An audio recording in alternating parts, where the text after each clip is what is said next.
नमस्ते। Like and subscribe कीजिए हमारे लर्निंग फिजिक्स चैनल को और बेल आइकन को क्लिक कीजिए ताकि आप हमारे वीडियो सबसे पहले देख पाएं। हेलो फ्रेंड्स, लर्निंग फिजिक्स के इस क्लास में एक बार फिर से आप सबका स्वागत है। तो आज हम लोग जिस टॉपिक को स्टडी करने वाले हैं वो है क्रॉस प्रोडक्ट। तो चलो बच्चों स्टार्ट करें।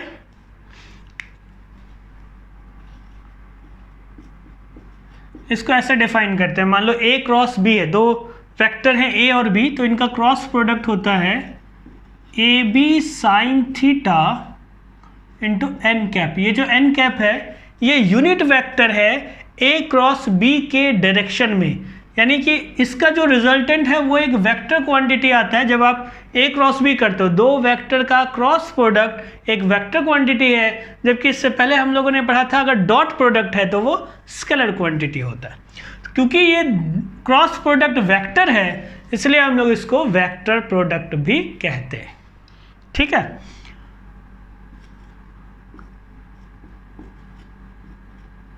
ए क्रॉस बी का अगर मैग्नीट्यूड हम लोग फाइंड करें तो ये आएगा ए बी साइन थीटा। ये सिर्फ इसका मैग्नीट्यूड है, लेंथ की अगर बात कर रहे हैं, और ये जो एन कैप है ये डायरेक्शन को बताता है। अब यहाँ पर एक चीज़ ध्यान देना बच्चों, ये जो डायरेक्शन है, क्योंकि ये तो ए क्रॉस बी जो है, चलो मैं ड्रॉ करके बताता हूँ। मान लो ये एक वेक्टर है ए, ये दूसरा वेक्टर है बी, और इनके बीच का ये एंगल है थीटा। तो अभी ए क्रॉस बी का डायरेक्शन कैसे फाइंड करते हैं? राइट हैंड थंब रूल से।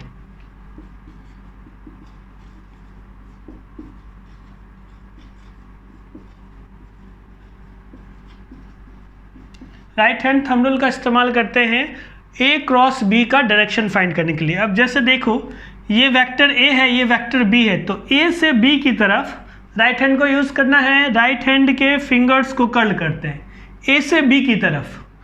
तो ए से बी जब आप कर्ल कर लो, ये थंब का डायरेक्शन ये बताएगा ए क्रॉस बी के डायरेक्शन को, यानी कि एन कैप का डायरेक्शन होगा। तो ऐसे इस तरफ होगा आपकी तरफ। अगर हम लोग बी क्रॉस ए फाइंड करें तो फिर से देखो ये फिंगर्स को ऐसे कर्ल करना है बी से ए की तरफ। थंब का डायरेक्शन अपोजिट डायरेक्शन में है, यानी perpendicular to this plane of perpendicular to the plane of white board and away from the observer, आपसे दूर की तरफ है। तो ये डायरेक्शन होगा जो पहले का अपोजिट है, ए क्रॉस बी इधर, बी क्रॉस ए इधर। तो दोनों ए क्रॉस बी और बी क्रॉस ए क्योंकि वेक्टर क्वांटिटी है और डायरेक्शन अलग अलग है तो दोनों इक्वल नहीं होगा। यहां मैं लिख दूं A cross B is not equal to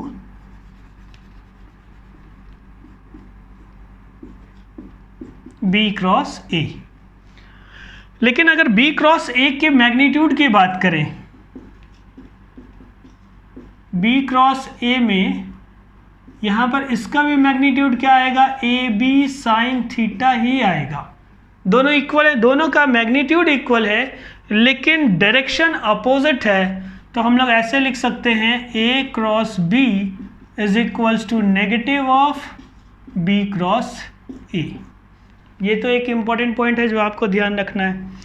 अब इसमें ये जो फिगर है, इस पर्टिकुलर केस में ए क्रॉस बी का डायरेक्शन हम लोग कैसे रिप्रेजेंट करेंगे और बी क्रॉस ए का डायरेक्शन कैसे रिप्रेजेंट करेंगे उसको एक बार समझ लो आप। देखो ए क्रॉस बी के लिए हम लोग ऐसे लिखते हैं ना, राइट हैंड थंब रूल से, ये टुवर्ड्स द ऑब्जर्वर है। तो आपकी तरफ ये अगर मान लो एक एरो है आपकी तरफ, तो उसका एक पॉइंट दिखेगा, हम लोग उसको ऐसे रिप्रेजेंट करते हैं एक पॉइंट से। ठीक है, और अगर बी क्रॉस ए होगा, बी से ए की तरफ फिंगर्स को कर्ल करेंगे, ये ध्यान रखना है राइट हैंड यूज करना है। ठीक है, तो राइट हैंड में अगर आप फिंगर्स को कर्ल करते हो बी से ए की तरफ, थंब का डायरेक्शन किधर है? आपसे दूर की तरफ, तो डायरेक्शन इधर होगा। अगर आप पीछे से देखो एक एरो को, तो यहाँ पर जो उसके फेदर लगे होते हैं, पंख लगे होते हैं, क्रॉस जैसा वैसा कुछ दिखेगा। तो बी क्रॉस ए को हम लोग सिंबल में ऐसे रिप्रेजेंट करेंगे। ध्यान रखना ये ए क्रॉस बी या बी क्रॉस ए के लिए नहीं है, ये डायरेक्शन के लिए है। अगर कोई डायरेक्शन इस प्लेन के परपेंडिकुलर और टुवर्ड्स द ऑब्जर्वर है तो हम लोग ऐसे डॉट से रिप्रेजेंट करते हैं। अवे फ्रॉम द ऑब्जर्वर हुआ, डायरेक्शन इस प्लेन के परपेंडिकुलर और अवे फ्रॉम द ऑब्जर्वर, तो यहां पर क्रॉस लेंगे। ये ध्यान रखना है आपको। यहाँ पर इतना बात तो समझ में आ गया ना आप लोगों को कि A क्रॉस B और B क्रॉस A दोनों इक्वल नहीं होते, दोनों के डायरेक्शन अपोजिट है, हम लोग नेगेटिव में लिख सकते हैं।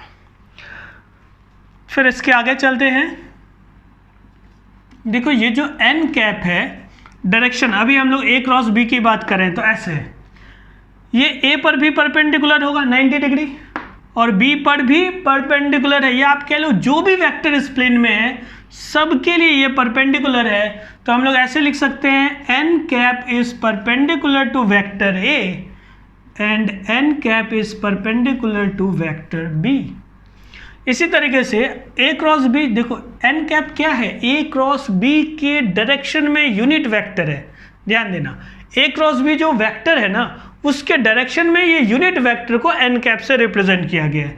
तो आप यहाँ पर ऐसे भी लिख सकते हो A cross B is perpendicular to vector A and A cross B is also perpendicular to vector B, दोनों पे परपेंडिकुलर होगा। और n कैप तो एक्चुअली A क्रॉस B के डायरेक्शन में ही यूनिट वेक्टर है, ये दोनों एक दूसरे के पैरेलल होंगे।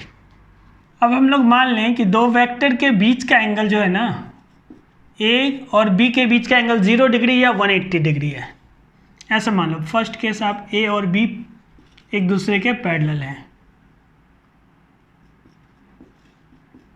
थीटा की वैल्यू 0 डिग्री होगी, और अगर एंटी पैरेलल है तो 180 डिग्री होगा। दोनों ही कंडीशन में आप जब A क्रॉस B लिखोगे, A और B ये लिख दिया, और साइन 0 डिग्री, साइन 0 डिग्री तो 0 होता है। 0 होने का मतलब यहाँ पे क्या हो जाएगा, ये पूरा का पूरा एक जीरो वेक्टर या नल वेक्टर हो जाएगा। दो वेक्टर अगर एक दूसरे के पैरेलल है या एंटी पैरेलल है, यानी अपोजिट, थीटा की वैल्यू या तो 0 डिग्री हो और थीटा की वैल्यू 180 डिग्री हो, दोनों ही कंडीशन में आप A क्रॉस B जब लिखोगे तो ये एक नल वेक्टर आ जाएगा। लेकिन अगर हम लोग यहाँ पे बात करते हैं कि दो वेक्टर एक दूसरे के परपेंडिकुलर हैं, A और B एक दूसरे के परपेंडिकुलर, तो अब साइन 90 डिग्री क्या होता है, 1 होता है। यहाँ से हम लोग लिख सकते हैं A क्रॉस B का जो मैग्नीट्यूड है ये हो जाएगा AB sine 90 degree, sine 90 degree 1 होता है, यानी कि ये A इंटू B के इक्वल हो जाएगा, और A क्रॉस B की ये मैक्सिमम वैल्यू है।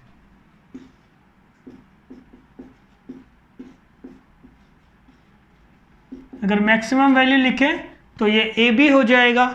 मैग्नीट्यूड की बात करें, फिर से ध्यान दो, अभी मैग्नीट्यूड लिखा है तो मैग्नीट्यूड की मिनिमम वैल्यू, मैग्नीट्यूड तो नेगेटिव हो नहीं सकता, क्या हो सकता है, मिनिमम इसकी वैल्यू 0, ठीक है।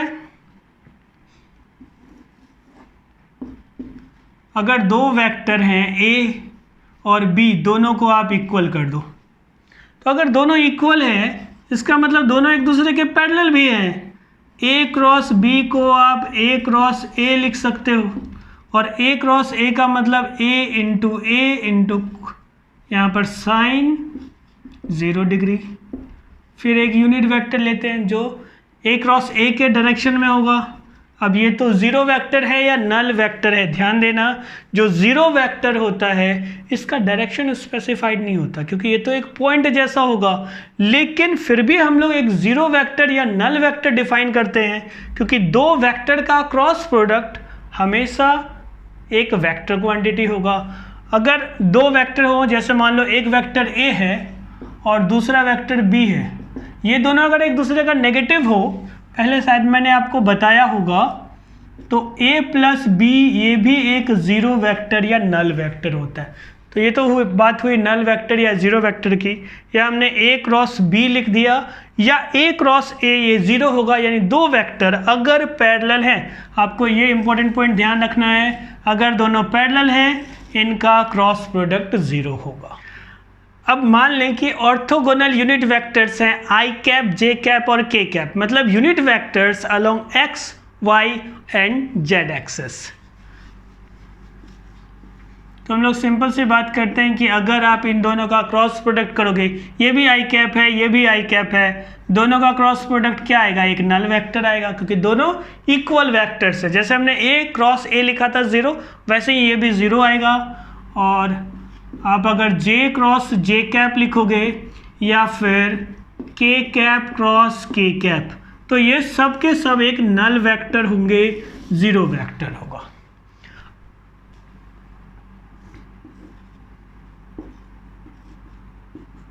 ये एक्स, ये वाई और ये जेड एक्सिस मान लेते हैं। अब देखो ये वाई एक्सिस है, एक्स एक्सिस इस तरह से आपकी तरफ है, 3 डायमेंशनल व्यू है, 3 डायमेंशनल स्ट्रक्चर को यहाँ 2 डायमेंशन में ड्रॉ किया है। तो ये जो x है एक्चुअली इधर है, आपकी तरफ है, तो x इधर, y इधर और z इधर, यानी कि i कैप जो यूनिट वेक्टर है x एक्सिस के अलोंग वो इस डायरेक्शन में है, y एक्सिस के अलोंग यूनिट वेक्टर इधर और z एक्सिस के अलोंग इस तरफ है। जब हम लोग i कैप क्रॉस, अब देखो मैं लिख रहा हूँ i क्रॉस j लिख रहा हूँ, i cap cross j cap, तो i कैप किधर है, इधर यूनिट वेक्टर, और y के डायरेक्शन में इधर j कैप है। जब आप i क्रॉस j करोगे यानी फिंगर्स को किससे a क्रॉस b करते हैं तो a से b की तरफ कर्ल करते हैं ना, यहाँ i क्रॉस j कैप लिख रहे हैं तो i से j कैप की तरफ फिंगर्स को कर्ल करना। अब देखो थंब का डायरेक्शन किधर है, पॉजिटिव z डायरेक्शन में, और पॉजिटिव z डायरेक्शन में जो यूनिट वेक्टर होगा उसी से तो इसको रिप्रेजेंट करेंगे।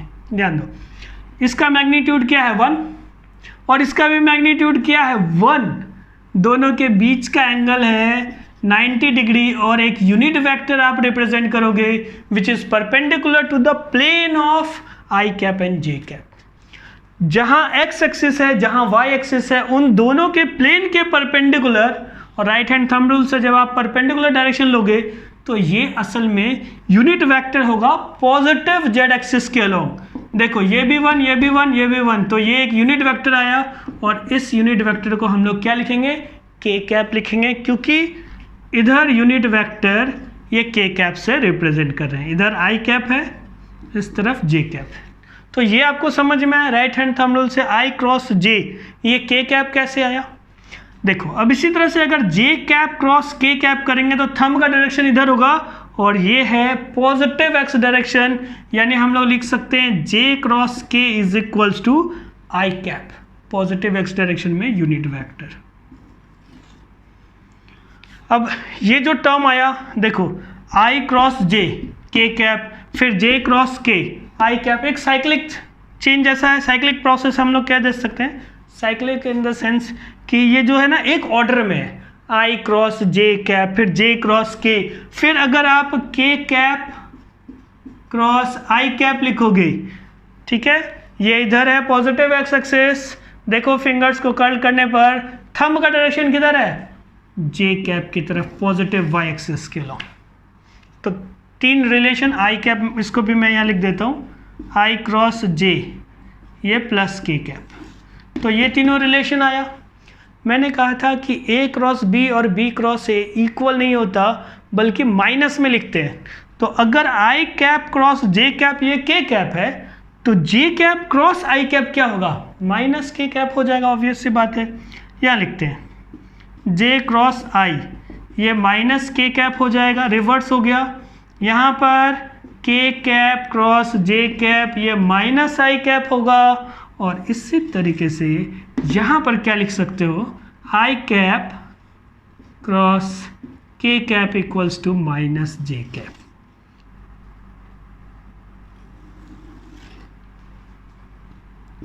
यहाँ हम लोग मान लेते हैं आई कैप, जे कैप और ये के कैप, याद रखने के लिए 3 यूनिट वेक्टर्स हैं। अगर आप ऐसे चल रहे हो एंटी क्लॉकवाइज डायरेक्शन में तो ये पॉजिटिव आएगा, देखो ये जो डायरेक्शन है ये पॉजिटिव डायरेक्शन हम लोग मान रहे हैं। इसका मतलब क्या हुआ, आई क्रॉस जे ये प्लस में आ गया, फिर जे कैप क्रॉस के कैप ये भी प्लस में आ जाएगा, इसी तरीके से के कैप क्रॉस आई कैप ये प्लस में आ जाएगा। और अगर आप रिवर्स घूम रहे हो उल्टे डायरेक्शन में तो ये नेगेटिव हो जाएगा, यानी जे क्रॉस आई माइनस में आ जाएगा। जो इससे पहले अभी मैंने बताया था के क्रॉस जे कैप लिखेंगे तो माइनस, फिर आई कैप क्रॉस के कैप वो भी माइनस में आ जाए। अब यहाँ एक इम्पॉर्टेंट पॉइंट है डिटर्मिनेंट का, वो मैं आपको बता देता हूँ क्योंकि हमें क्रॉस प्रोडक्ट में उसकी ज़रूरत पड़ती है। जैसे मान लो कि कुछ नंबर्स हम लोग लिख रहे हैं 2 4 0 -1, ये 2x2 ऑर्डर का एक डिटर्मिनेंट कहलाता है। इसमें देखो 2 रोज हैं 2 कॉलम्स, ठीक है। तो ये 2/2 ऑर्डर का डिटर्मिनेंट है। इसकी वैल्यू हम लोग कैसे लिखते हैं, इन दोनों को मल्टीप्लाई करेंगे 2 × -1, फिर बीच में माइनस का साइन आएगा। अब इन दोनों को मल्टीप्लाई करेंगे 4 × 0। सॉल्व करो, ये कितना आया -2 माइनस ये तो 0 आ गया -2। तो डिटर्मिनेंट अगर 2/2 ऑर्डर का है तो उसको हम लोग ऐसे सॉल्व करते हैं। एक और एग्जांपल लें,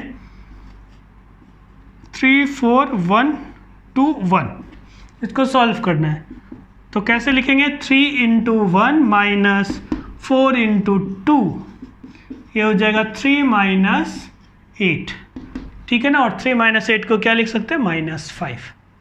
अब देखो अगर कोई डिटर्मिनेंट हो 3/3 ऑर्डर का, जैसे हम लोग मान लें 1 2 3 4 5 6 7 8 9, इसमें टोटल 3 रोज हैं, 3 कॉलम्स हैं, तो ये 3/3 ऑर्डर का डिटर्मिनेंट कहलाता है।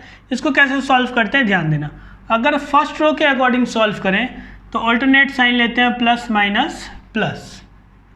हम लोग किसी भी कॉलम किसी भी रो के अबाउट इसको सॉल्व कर सकते हैं, लेकिन जनरली अभी हम लोग फर्स्ट रो के अबाउट इसको सॉल्व कर रहे हैं। तो देखो यहाँ पर 1 लिखना है, फिर -2 लिखना है। अगर पहले से यहाँ -2 होता ना तो माइनस माइनस प्लस हो जाता, और उसके बाद +3 लिखना है।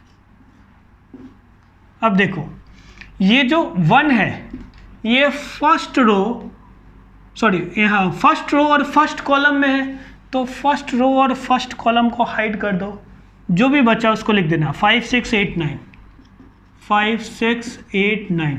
अब ये 2/2 ऑर्डर का डिटर्मिनेंट बन गया।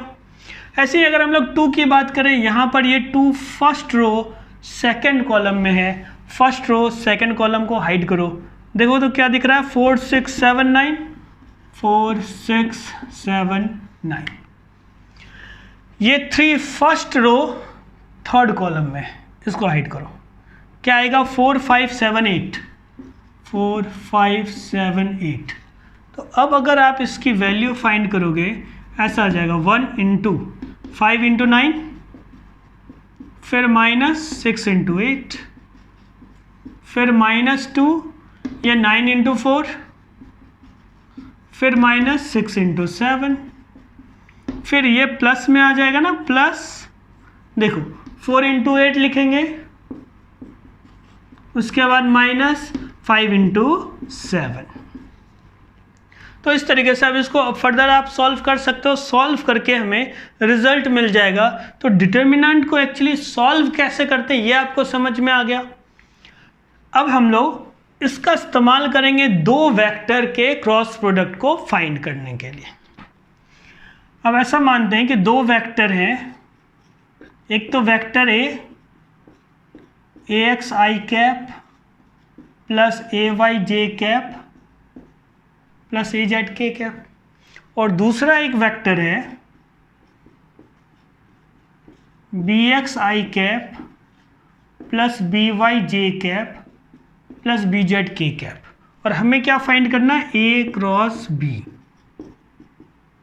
देखो A क्रॉस B के लिए एक तो तरीका क्या है, डिस्ट्रीब्यूटिव लॉ, यानी कि पहले हम लोग ये एक टर्म है इससे इन तीनों को क्रॉस प्रोडक्ट करेंगे, फिर दूसरे टर्म से, फिर तीसरे टर्म से, ठीक है, एक लेंदी प्रोसेस है।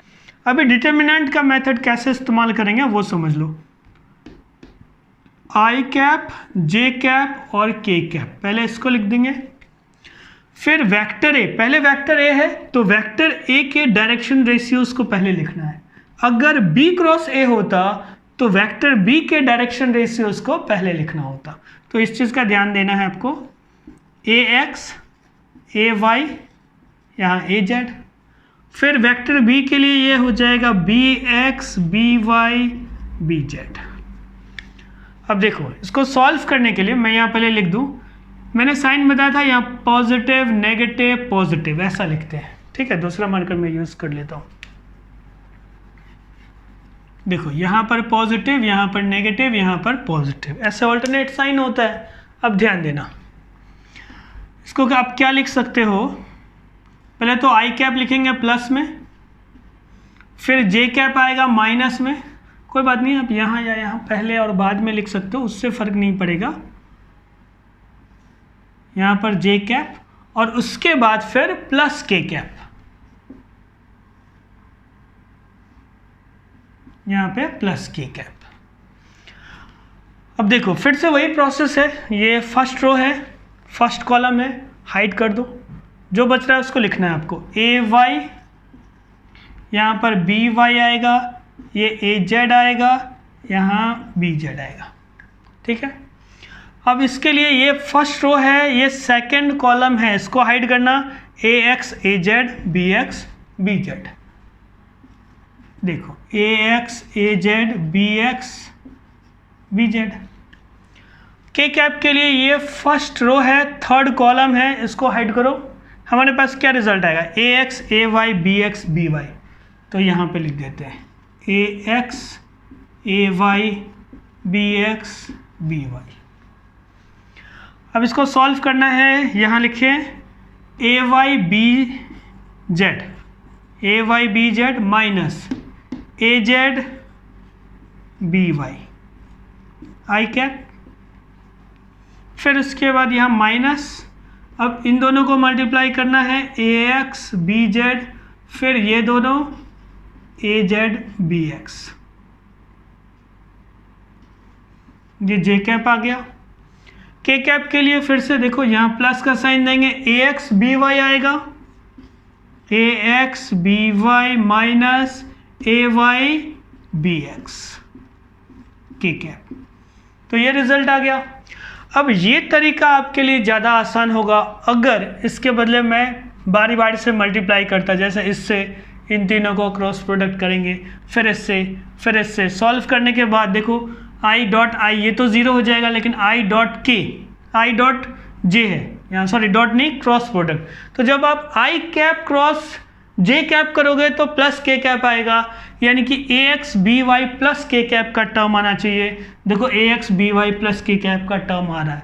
तो बारी बारी से आप सबको मल्टीप्लाई करोगे, वो थोड़ा लेंदी प्रोसेस होगा, ये आसान सा प्रोसेस है। ये आप अच्छे से अगर समझ जाते हो तो क्रॉस प्रोडक्ट आसानी से फाइंड कर पाओगे। इसके अलावा एक और शॉर्टकट मेथड है जो मैं बताता हूँ। देखो अभी ए क्रॉस बी हम लोगों ने डिटर्मिनेंट के मेथड से फाइंड किया, अब एक डायरेक्ट मेथड है जिसको हम लोग बोलते हैं क्रॉस मल्टीप्लिकेशन का मेथड। तो पहले आई कैप वाले टर्म के लिए यहाँ पे प्लस लिखना है, फिर माइनस जे कैप, फिर प्लस के कैप। ये साइन का तो आपको ध्यान रखना है, ऑल्टरनेट, पॉजिटिव नेगेटिव पॉजिटिव ऐसा होता है। अब देखो आई कैप के लिए पहले इसको हाइड कर दो, साथ साथ लिखना है अगर आपको ए क्रॉस बी फाइंड करना है, यहाँ मैं लिख दूँ ए क्रॉस बी, ए को ऊपर लिखना पड़ेगा। अगर बी क्रॉस ए लिख रहे हो तो बी को ऊपर लिखना पड़ेगा, उल्टा कर दोगे तो नेगेटिव आ जाएगा, ध्यान रखना है, ठीक है। तो ए क्रॉस बी के लिए अभी ए ऊपर है, देखो पॉजिटिव आई कैप, फिर नेगेटिव या नेगेटिव जे कैप, फिर पॉजिटिव के कैप। अब हम लोग फाइंड करेंगे कि ये रिजल्ट और यहाँ जो पहले से डिटर्मिनेंट के मेथड से जो हमने रिजल्ट फाइंड किया है वो दोनों सेम आता है या नहीं, चेक करें।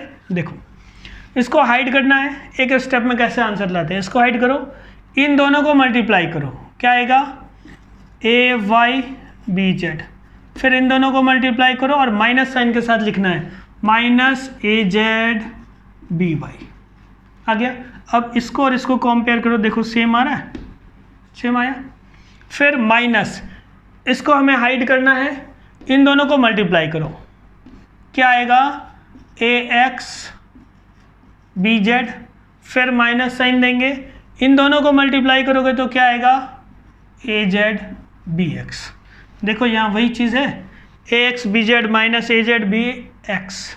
इसी तरीके से जब आप के कैप के टर्म्स को लिखोगे, देखो इसको हाइड करना है ऐसे, पहले ए एक्स बी वाई, ए एक्स बी वाई, ये माइनस जो है ना ये तो फॉर्मूले का है, अगर यहाँ पर मान लो -1 हुआ, यहाँ पे 1 हुआ तो मल्टीप्लाई करके क्या आएगा -1, और ये -1 है तो +1 हो जाएगा, इसका ध्यान रखना जब आप न्यूमेरिकल वैल्यूज़ को लिखोगे। चलो ये मल्टीप्लाई हो गया, अब इन दोनों को मल्टीप्लाई करके क्या लिख सकते हो आप, ए वाई बी एक्स, और यही टर्म आ रहा है।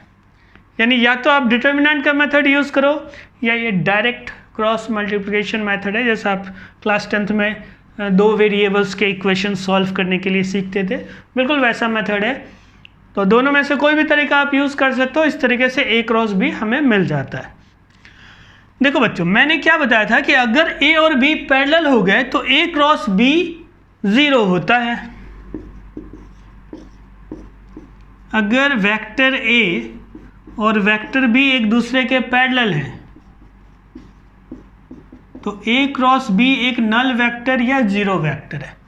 इसका मतलब क्या है, अभी जो ये कंडीशन है इसमें आप क्या लिख सकते हो, AYBZ minus AZBY equals to 0। इसी तरीके से ये वाला term AXBZ minus AZBX equals to 0, क्योंकि ये जीरो वेक्टर है तो x कंपोनेंट हो या y कंपोनेंट हो या z कंपोनेंट हो, हर एक कंपोनेंट 0 आएगा। तो अभी हमने पहले लिख दिया x कंपोनेंट 0, फिर यहाँ y कंपोनेंट 0, अब z कंपोनेंट को भी आप 0 लिख दो, ये आएगा AXBY minus AYBX equals to 0। यहाँ से हम लोग क्या लिख सकते हैं, पहले इसको उस तरफ ले जाएंगे तो AYBZ इक्वल्स टू AZBY हो जाएगा, AYBZ इक्वल्स टू AZBY। अब अगर आप A वाले टर्म को एक तरफ ले आओ, या चलो AY/BY लिखते हैं, यहाँ पे मैं लिख देता हूँ, इसको आगे कंटिन्यू करेंगे मिटाने के बाद, अभी इसी को लेकर चल रहे हैं।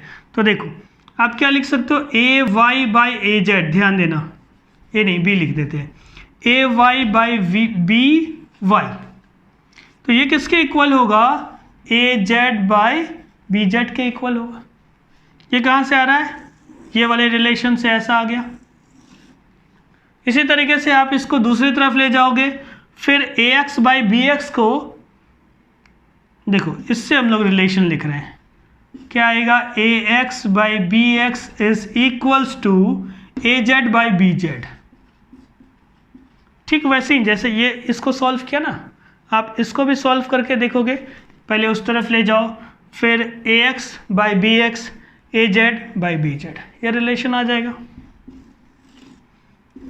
जब आप इसको सॉल्व करोगे तो क्या रिलेशन आएगा, AX/BX इक्वल्स टू AY/BY, ये रिलेशन आ गया।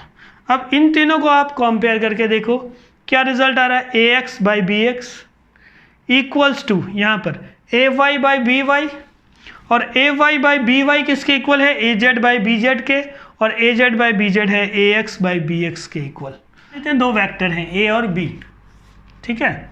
पहला point, vector A vector B के परपेंडिकुलर होगा अगर, जो हमने डॉट प्रोडक्ट में पढ़ा था, आपको ध्यान है, AXBX plus AYBY plus AZBZ, ये 0 हो जाएगा।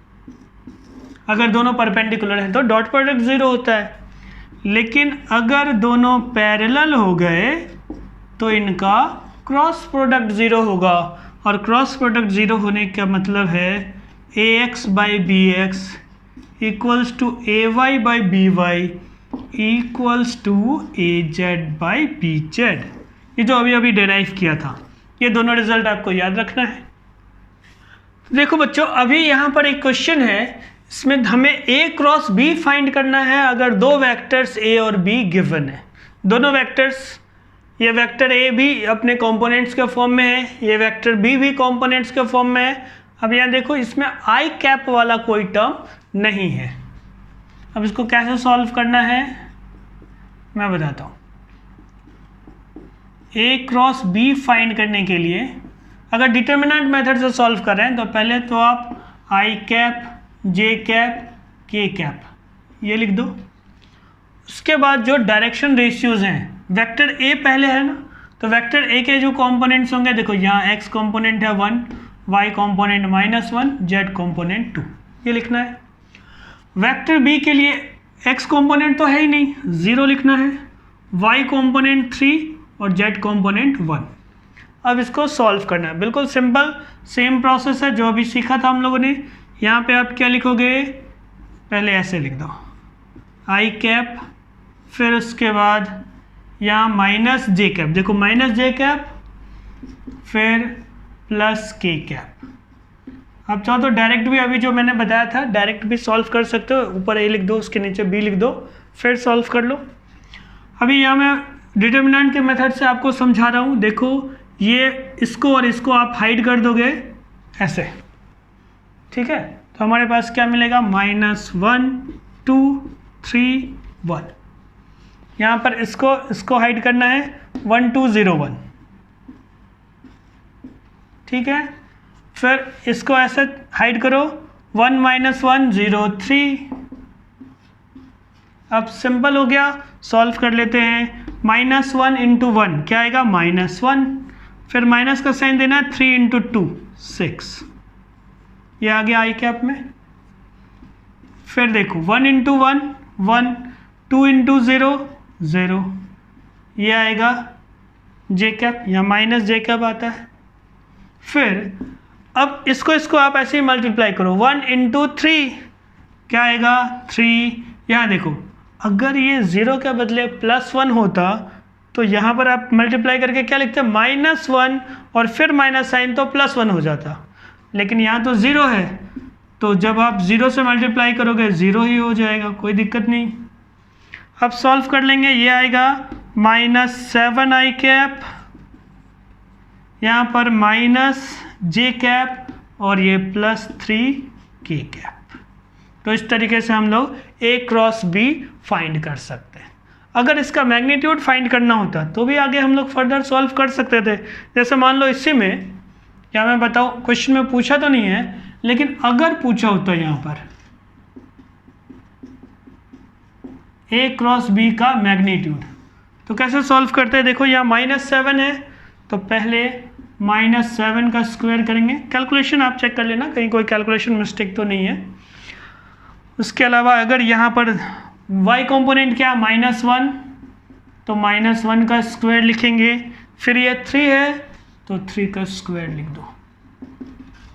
अब ये तो प्लस में आ जाएगा 49 + 1 50 और 50 + 9 √59 ऐसा आ जाएगा। तो मैग्नीट्यूड भी मिल गया, ये भी मिल गया, ठीक है।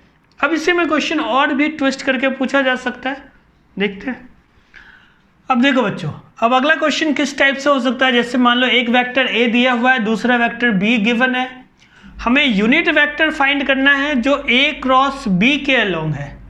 यह क्वेश्चन ऐसे पूछ सकते हैं कि वेक्टर A और वेक्टर B दोनों पे परपेंडिकुलर यूनिट वेक्टर हमें फाइंड करना है, यानी ऐसा यूनिट वेक्टर जो वेक्टर A और वेक्टर B दोनों पे परपेंडिकुलर है।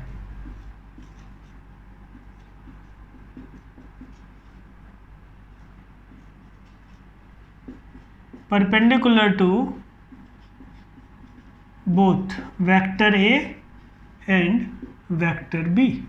तो अलग अलग टाइप से क्वेश्चन को पूछा जा सकता है। अब इसको कैसे सॉल्व करेंगे एक बार आप लोग समझ लो। पहले क्या करना है, देखो A क्रॉस B या B क्रॉस A, आप दोनों में से कोई भी वेक्टर फाइंड करो और उस डायरेक्शन में यूनिट वेक्टर फाइंड करोगे तो वो परपेंडिकुलर आएगा। यानी अगर ऐसे लिखा है कि unit vector perpendicular to both A and B, तो इस कंडीशन में आप A क्रॉस B या B क्रॉस A किसी के डायरेक्शन में यूनिट वेक्टर फाइंड कर सकते हो। लेकिन यहाँ पर जो पहले से क्वेश्चन है उसमें क्या है कि A क्रॉस B के अलोंग ही आपको वेक्टर फाइंड करना है यूनिट वेक्टर, तो आपको A cross B he find करना होगा। A की वैल्यू हम लोग लिख लेते हैं 2i cap -j cap + k cap. Vector B क्या है i cap + j cap -k cap. अब डायरेक्ट हम लोग फाइंड करते हैं A क्रॉस B। ध्यान देना एक बार, पहले i कैप लिखना है, फिर j कैप और फिर k कैप। जो दूसरा मेथड मैंने बताया था वो यहाँ यूज़ करेंगे। इसको हाइड करना -1 × -1, कितना आएगा +1, समझ रहे ना, -1 × -1। उसके बाद माइनस का साइन देना है 1 × 1 1, फिर इसको हाइड करेंगे, क्या लिखेंगे 2 × 1 2 × -1, फिर माइनस का साइन आएगा 1 × 1, ठीक है। अब उसके बाद इसको हाइड करना है 2 इंटू 1 लिखेंगे माइनस, अब देखो ध्यान देना, -1 इंटू 1 कितना आएगा -1, और यहाँ पर पहले से माइनस साइन है तो -1 समझ पा रहे हो, यानी +1 हो जाएगा एक्चुअली। ये तो 0 हो गया, 0 आई कैप, यहाँ पर +3 हो जाएगा ना, -2 -1, तो ये -3 आया, फिर से आप माइनस से मल्टीप्लाई करोगे +3 जे कैप आ जाएगा। यहाँ पर भी 2 + 1 यानी कि 3 के कैप, ऐसा आ गया। तो ये हमें क्या मिला, A क्रॉस B मिल गया, और हमें फाइंड करना है इस डायरेक्शन में यूनिट वेक्टर। तो यूनिट वेक्टर अगर आपको फाइंड करना हो, A cross B divided by mod of A cross B, ऐसा लिखेंगे। जो वेक्टर है उसको उसके मैग्नीट्यूड से डिवाइड कर दें तो हमें यूनिट वेक्टर मिल जाएगा इसके अलावा, A क्रॉस B के अलावा। तो देखो A क्रॉस B क्या है, आप तो डायरेक्ट लिख सकते हो 3j cap plus 3k cap, 0 तो लिखने की ज़रूरत नहीं है। इसके मैग्नीट्यूड की बात करें तो क्या लिखेंगे, स्क्वायर रूट ऑफ 0 स्क्वायर नहीं लिखते, प्लस 3 स्क्वायर, फिर से यहाँ पर प्लस 3 स्क्वायर। तो इन दोनों को जब आप सॉल्व करो, देखो ये भी 9 है, ये भी 9 है, 9 इंटू 2 लिख सकते हो 18। तो 18 का मतलब हो गया, मैं लिख के आपको बताता हूँ, 3j cap plus 3k cap, और 18 को 3√2 लिख सकते हैं ना। अब 3 आप कॉमन लेके कैंसिल कर सकते हो, यानी कि जो रिजल्ट है कुछ ऐसा आएगा, 1/√2 j cap plus k cap. ये एक यूनिट वेक्टर है, क्योंकि इसका मैग्नीट्यूड जब आप फाइंड करोगे तो 1 आएगा। ये एक यूनिट वेक्टर है जो एक vector A cross vector B के पैरेलल है, या आप कह सकते हो वेक्टर A और वेक्टर B दोनों पे परपेंडिकुलर है। तो एक तो ऐसा वेक्टर आ गया जो A और B दोनों पे परपेंडिकुलर है।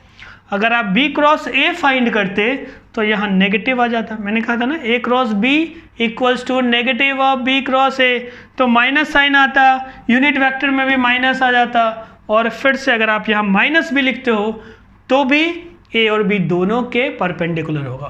तो अगर क्वेश्चन ऐसा लिखा है, आंसर ये होगा। अगर क्वेश्चन ऐसा लिखा हो कि A और B दोनों के परपेंडिकुलर है, तो 2 आंसर हो सकते हैं यहाँ पर। देखो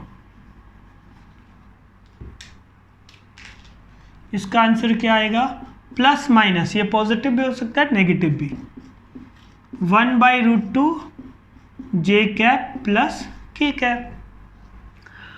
अब कई बार हमें ट्रायंगल का एरिया फाइंड करना होता है। मान लें कि 2 एडजेसेंट साइड्स हैं, देखो ये वेक्टर A और ये वेक्टर B, दोनों का टेल यहाँ कौन साइड हो रहा है, और ये 2 वेक्टर और ये एक थर्ड लाइन मिल करके एक ट्रायंगल बना रहे हैं। तो इस ट्रायंगल का जो एरिया होगा इसको हम लोग ऐसे लिखेंगे, half into A cross B, A cross B का मॉड लिखते हैं। कैसे, एक बार समझ लो, अगर ये एंगल थीटा है ना, आप ऐसे परपेंडिकुलर ड्रॉ करोगे तो ये B है, B का एक कंपोनेंट इधर B cos थीटा, एक कंपोनेंट इधर आता है B sin थीटा, यानी ये वाला जो लेंथ है जिसको हम लोग H से डिनोट करें, H क्या हो जाएगा, B sin थीटा। एक ट्रायंगल का एरिया हम लोग क्या लिखते हैं, half into perpendicular into base, base ये वेक्टर का लेंथ यानी A। अब अगर आप H की वैल्यू यहाँ पे पुट करोगे तो क्या आएगा, B sin theta into A, और फिर हम लोग क्या लिख सकते हैं, देखो तो AB sin थीटा। तो एरिया तो ऐसा आता है हाफ AB sin थीटा, और इसी AB sin थीटा को हम लोग mod of A cross B लिख सकते हैं। इसका मतलब जो एरिया है वेक्टर के फॉर्म में अगर लिखना हो तो A क्रॉस B लिख देंगे, उसका मॉड लेंगे, फिर हाफ कर देंगे, तो ट्रायंगल का एरिया मिल जाएगा। अब यहाँ पर हम लोग मान लेते हैं कि ये एक पैरेललोग्राम है, यानी कि ये साइड एक दूसरे के पैरेलल हैं, ये साइड एक दूसरे के पैरेलल हैं, अपोजिट साइड पैरेलल और इक्वल हैं।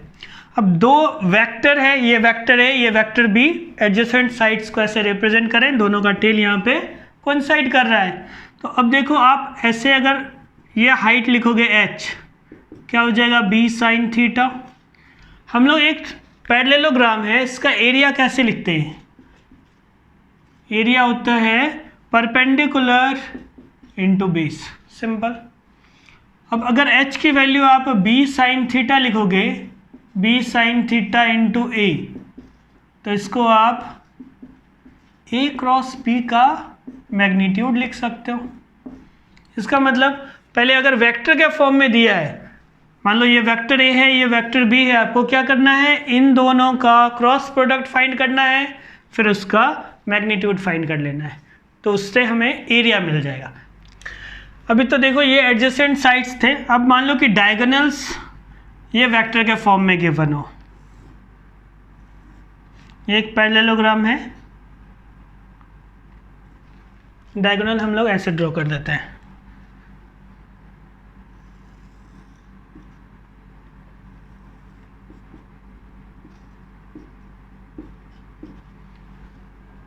दो वेक्टर है, एक वेक्टर ए, दूसरा वेक्टर बी। अब देखो एक ट्रायंगल का, अगर ये जो है ऐसे 4 ट्रायंगल्स हैं, एक ट्रायंगल का एरिया निकाल लें, ये एरिया दोनों इक्वल होगा, फिर ये दोनों एरिया इक्वल होगा, यानी किसी भी एक ट्रायंगल का एरिया निकाल के आप 4 टाइम्स कर सकते हो।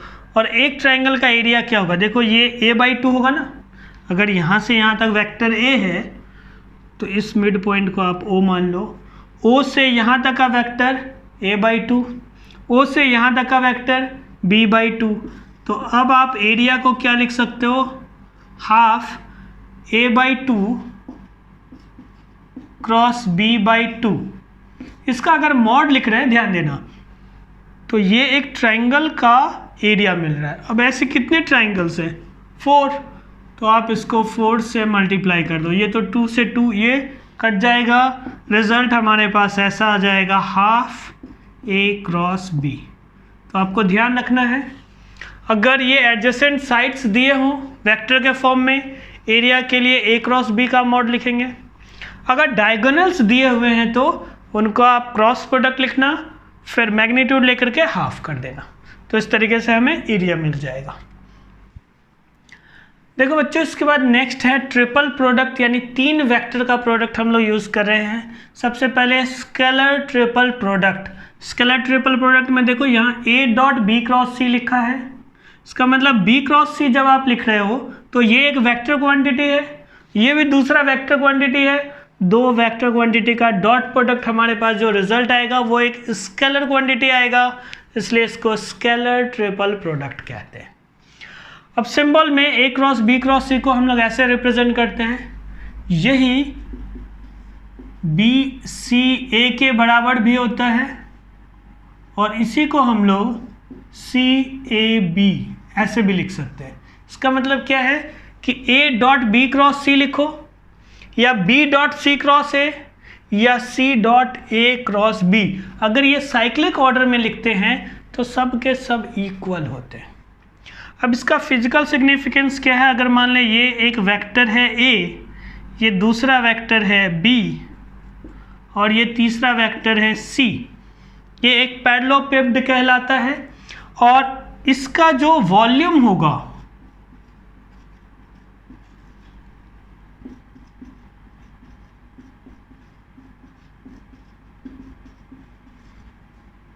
इसको हम लोग ऐसे लिखते हैं, ये a dot b cross c।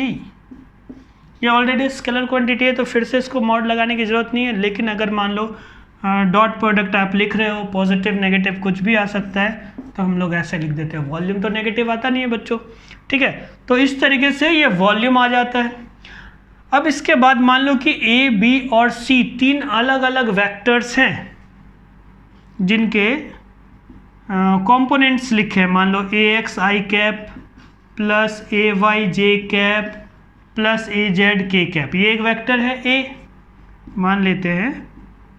दूसरा vector bx i cap plus by j cap plus bz k cap, और तीसरा वेक्टर है cx i cap plus cy j cap plus cz k cap. अगर ऐसे लिखा है vector a, vector b, vector c, तो ये जो टर्म हम लोग लिखते हैं, देखो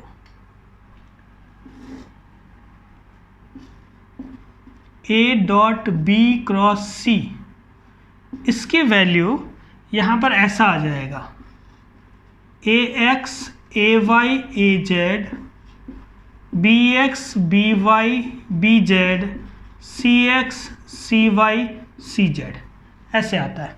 3 वेक्टर्स है। ध्यान देना, अगर b क्रॉस c लिख रहे हैं, जैसे मान लें कि तीनों एक ही प्लेन में, ये वेक्टर a, ये वेक्टर b और ये तीसरा वेक्टर c, अगर तीनों एक ही प्लेन में हो गए, a क्रॉस b तो इसके परपेंडिकुलर होता है। तो a क्रॉस b, या चलो यहाँ पर b क्रॉस c लिखा है, पहले b क्रॉस c लिख लो, b क्रॉस c वो इन दोनों के परपेंडिकुलर इधर आ जाएगा। और वेक्टर a इस तरफ है, अगर आप वेक्टर a और b क्रॉस c का डॉट प्रोडक्ट करोगे तो 0 आ जाएगा। इसका मतलब क्या हुआ कि अगर तीनों वेक्टर एक ही प्लेन में हो, एक ही प्लेन में होने का मतलब कोप्लेनर है, अगर 3 वेक्टर कोप्लेनर हैं तो इनका स्केलर ट्रिपल प्रोडक्ट 0 हो जाता है। तो हम लोग ऐसे कह सकते हैं कि 3 वेक्टर हैं, vector a, vector b and vector c are coplanar if a dot b cross c equals to 0। या आप ऐसे कह सकते हो, A x A y A z, B x B y B z और C x C y C z का जो determinant होगा इसकी वैल्यू 0 होनी चाहिए। ये स्केलर ट्रिपल प्रोडक्ट का कॉन्सेप्ट है। अब यहाँ पर ट्रिपल प्रोडक्ट है, देखो एक तो हमने पढ़ा स्केलर ट्रिपल प्रोडक्ट, दूसरा है vector triple product. Vector triple product में यहाँ पर भी क्रॉस है, यहाँ पर भी क्रॉस है। जब आप b क्रॉस c लिखोगे तो ये एक वेक्टर क्वांटिटी आएगा, उसके साथ a का क्रॉस प्रोडक्ट कर रहे हैं, रिजल्ट हमारे पास कैसा आएगा, एक वेक्टर क्वांटिटी। हम लोग इसको बोलते हैं वेक्टर ट्रिपल प्रोडक्ट। अब इसका जो फॉर्मूला होता है, देखो ये आपको ध्यान रखना है, a डॉट c फिर वेक्टर b, ये तो स्केलर क्वांटिटी हो गया, वेक्टर b पहले है ना, वेक्टर b आया, फिर माइनस का साइन आता है a डॉट b फिर वेक्टर c। तो इस तरीके से ये आप इसको इस फॉर्म में लिख सकते हो। अब देखो बच्चों, नेक्स्ट है लामिस थ्योरम। फिजिक्स में कई बार क्वेश्चंस को सॉल्व करने के लिए, खास करके एनएलएम के जो क्वेश्चंस होते हैं न्यूटन्स लॉज ऑफ मोशन के, उसको सॉल्व करने के लिए हम लोग इसका इस्तेमाल करते हैं। क्या होता है एक बार समझ लो। जैसे मान लो कि 3 वेक्टर हैं ए बी सी और तीनों वेक्टर एक ही पॉइंट से होकर पास हो रहे हैं, कंकरेंट वेक्टर्स बोल सकते हैं इनको। अगर वेक्टर ए, वेक्टर बी और वेक्टर सी इनका रिजल्टेंट 0 है, 0 कहने का मतलब क्या है, अगर ये मान लो फोर्सेस को रिप्रेजेंट कर रहे हैं, तीनों फोर्स है, वेक्टर ए, वेक्टर बी और वेक्टर सी भी फोर्स है, तो तीनों इक्विलिब्रियम में, तीनों का रिजल्टेंट 0, इस टाइप से। तो 3 वेक्टर हैं, अगर इनका रिजल्टेंट 0 है, कंडीशन क्या है, 0 और सेम फिजिकल क्वांटिटी को रिप्रेजेंट करना चाहिए, तो हम लोग लिख सकते हैं A by sine alpha equals to, देखो ये वेक्टर ए है, इसका मैग्नीट्यूड लिखा है ए और अपोजिट में यहाँ साइन एल्फा, फिर B by sine beta, B by sine beta, फिर यहाँ पर क्या आएगा, सी बाय साइन गामा। मतलब साइन रूल जैसा है, आप इन सबको रीअरेंज करके एक ट्रायंगल भी बना सकते हो। तो लामिस थ्योरम ये है, यहाँ तक आपको ध्यान रखना है बच्चों। इसके अलावा देखो, ये तो हो गया थ्योरम की बात। अगर हम लोग डिस्ट्रीब्यूटिव लॉ की बात करें, डॉट प्रोडक्ट और क्रॉस प्रोडक्ट दोनों डिस्ट्रीब्यूटिव लॉ को फॉलो करते हैं। यानी कि अगर ऐसा लिखा हो, आप इसको a dot B plus a dot C लिख सकते हो। तो ये हो गया।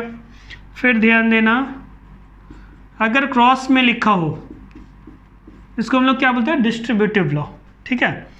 तो ये हो जाएगा a क्रॉस b। यहाँ आपको ध्यान रखना बच्चों, ये तो स्केलर है, कोई फर्क नहीं पड़ता, लेकिन यहाँ तो स्केलर क्वांटिटी नहीं है ना, ये तो रिजल्ट वेक्टर में आ रहा है।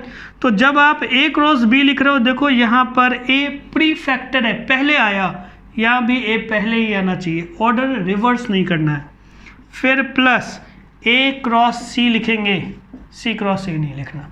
तो ये भी कुछ फॉर्मूला है जो अलग से डिस्ट्रीब्यूटिव लॉ, इनको हम लोग क्या बोलते हैं, डिस्ट्रीब्यूटिव लॉ। तो एक तो ये डिस्ट्रीब्यूटिव लॉ है और ये अलग से लामिस थ्योरम है। तो बच्चों आज के लेक्चर में बस इतना ही। हमारे पास बहुत लिमिटेड टाइम था, इसमें जितना हो सका है टॉपिक हमने कवर किया है, लेकिन फिर भी आपको ज़्यादा से ज़्यादा क्वेश्चंस प्रैक्टिस करने हैं। अगर कोई क्वेश्चंस में आपके डाउट्स आते हैं आप नीचे कमेंट बॉक्स में हमें लिखकर बताएं, अलग से एक वीडियो आपके डाउट्स के लिए मैं बनाने की कोशिश करूँगा। तब तक के लिए आप सब अपना ख्याल रखिए, मुस्कुराते रहिए, सुरक्षित रहिए। Thank you.